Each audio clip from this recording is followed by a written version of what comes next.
Topic है मिथ्या तत्व से मिथ्या तत्व से मुक्त होने का मार्ग। बता रहे हैं हमें पढ़ के।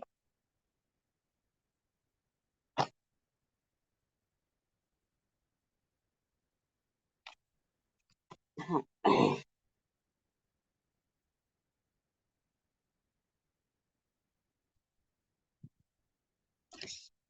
एक व्यक्ति को संत देख रहे हैं जो रास्ते पर गुजरते हुए मुसाफिरों को, उनकी हरकतों को देख रहा है। वह पहले तो बाहर के मुसाफिरों को देख रहा था। अब वह अपने भीतर में विचारों के राहगीरों को देखने लगा। पहले तो वो बाहर के सबको देख रहा था, अब वह तुरंत उसकी चेतना जगी, अपने भीतर के राहगीरों को देखने लगा, यानी विचारों और मन की दशाओं को देखते देखते वो इतना गहरा उतर गया कि उसे अपने अतीत की याद हो आई। उसने देखा कि वह अतीत में यानी भूतकाल में संन्यास्त होकर सतगुरु के द्वार पर खड़ा है।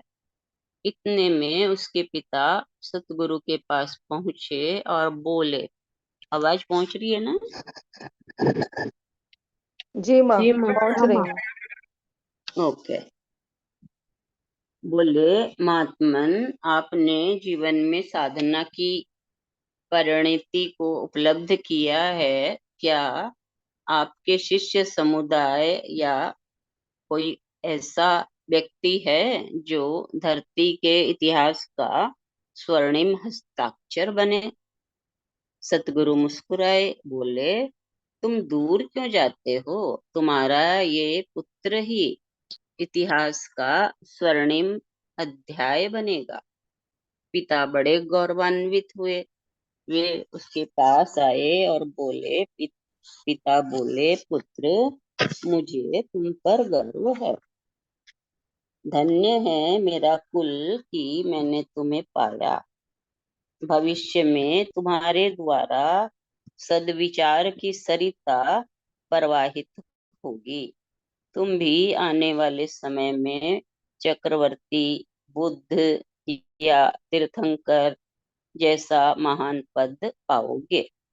वो व्यक्ति सोच रहा है कि जब मैंने ये सुना तो मुझे अभिमान हो गया और मैंने गर्व से अपनी बाजू थपथपाई, लेकिन वही अभिमान मेरी दुर्गति का आधार बना।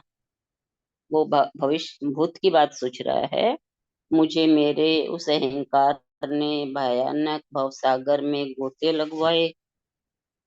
मैं ही मैं ही वह बीज है जिसमें अनंत संभावनाएं हैं।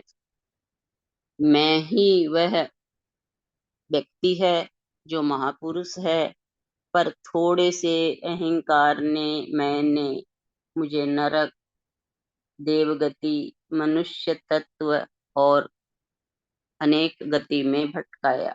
मुझे अपने देवत्व से दूर रखा अहंकार।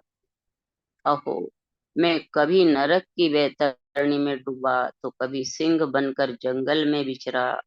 मेरे जीवन में न जाने कितने उतार चढ़ाव आए। आखिर क्या कारण है मेरे जीवन के इन उतार चढ़ावों का? आखिर कौन सा बीज है जो मेरे जन्म जन्मांतर की यात्रा का आधार बने? यह चिंतन करते करते कमरे में बैठे हुए उस सज्जन की झुकी हुई पलकों से दो आंसू गिरे। और ये आंसू किसी के लिए नहीं वरन स्वयं अपने लिए थे। उन आंसुओं ने उस सज्जन को ये बोध कराया और एहसास कराया, किसी एक महापुरुष होने का सामर्थ्य वो रखता था।